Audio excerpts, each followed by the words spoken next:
Thank you for listening to Shulchanaruchharav.com. Woman performing Hataras Nedarim. So it's a known Jewish custom that on Erev Rosh Hashanah, all the men gather in shul after the morning prayers after Shachris and perform Hataras Nedarim to revoke their vows. This custom is recorded in the Shla Kodesh in beginning of Maseches Yuma, brought also in the Sifrei of the Arizal, the Pri Eitz Chaim, the Chidah, and the Alter Rebbe Siddur, the Kids Shulchanaruch, and other Achreinim. Now, while there is no biblical or rabbinical institution, decree, or obligation to annul vows and perform Hataras Nedarim, specifically on Erev Rosh Hashanah, and thus we find communities who actually do not do so on Erev Rosh Hashanah, such as many Sephardic communities. Nonetheless, it became a widespread custom to do so, being that the breaking of a vow is something very severe in Judaism, as discussed in Yeridea chapter 203, and in the Alter Rebbe Shulchanaruch 156, halacha 2. Therefore, when we come to Rosh Hashanah, the Day of Judgment, we want to be cleansed and purified and released from the possibility of a transgression of breaking a vow, and thus we perform Hataras Nedarim. Now the question is, what about women? So ideally in the laws of vows, as enumerated in the Shulchan Aruch, in Yeridea from chapters 203 to 235, there is absolutely no difference whatsoever between a man and a woman. Breaking a vow carries the same level of severity, and one who desires to annul a vow must go through the same process of annulment, whether their gender is male or female. Accordingly, ideally just as men perform Hataras Nedarim on Erev Rosh Hashanah, and receive the advantages of doing so, so too women should do the same and perform Hataras Nedarim on Erev Rosh Hashanah.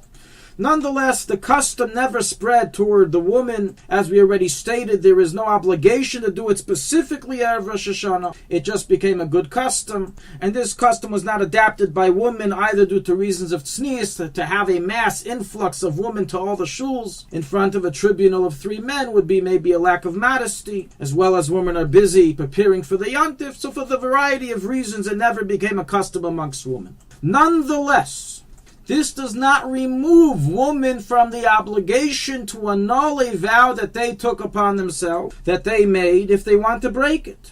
And thus any woman who has taken upon herself a promise or a vow to do something or not do something, or if she fulfilled a mitzvah, a chumrah, a hiddur, 3 times without saying bli neder, or even once with intent to continue performing it, and since bli neder was not stated, it is considered like a vow and must be revoked if she wants to stop. Even, for example, if she set up a learning schedule to learn Torah at a certain time, or to learn with a chavrus at a certain time, and she desires now to break from that schedule, she must perform Hataras Nedarim if initially she did not state bli neder at the time of the scheduling.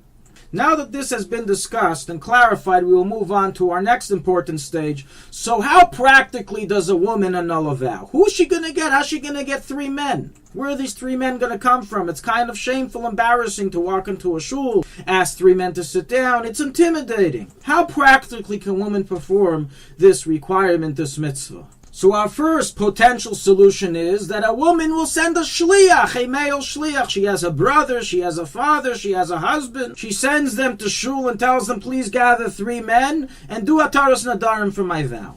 Is this valid or not? Can Hataras Nedarim be performed through a messenger, an emissary, a shliach?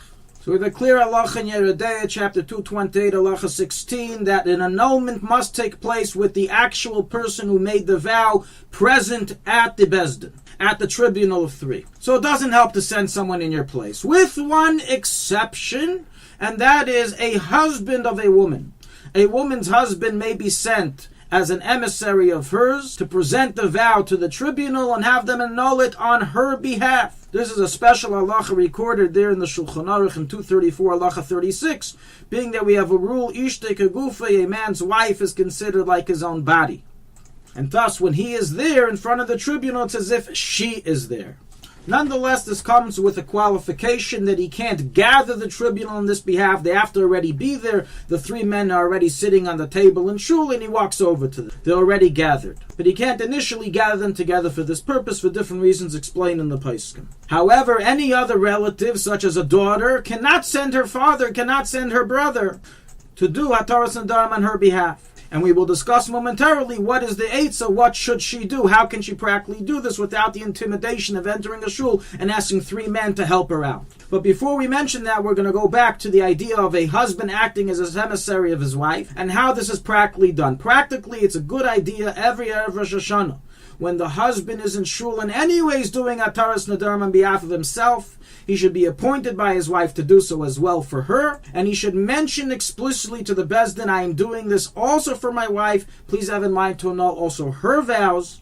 And when they answer the annulment, they should say Hakol mutarim lachem, and not just lecha, in the plural tense, which includes him and his wife. Now for the other relatives, how does a regular girl annul a vow if she doesn't have a husband to do so for her? So we find a very interesting ruling in the laws of Nedarim in the Mechaber, chapter 228, halacha 3, and that is that the tribunal, the Beis Din, is valid even if it's made up of relatives of each other and relatives of the girl or boy, the man or woman asking to annul the vow. So practically a woman can gather her father and 2 older brothers who are above the age of 18 or already have beards. And there you go, there's her tribunal. She does it at home. Or she has an uncle, or she has a brother-in-law. Any relative that's male, that's a kosher yid above the age of 18 or with a beard is valid, with exception to a husband. A woman's husband cannot serve as part of the tribunal.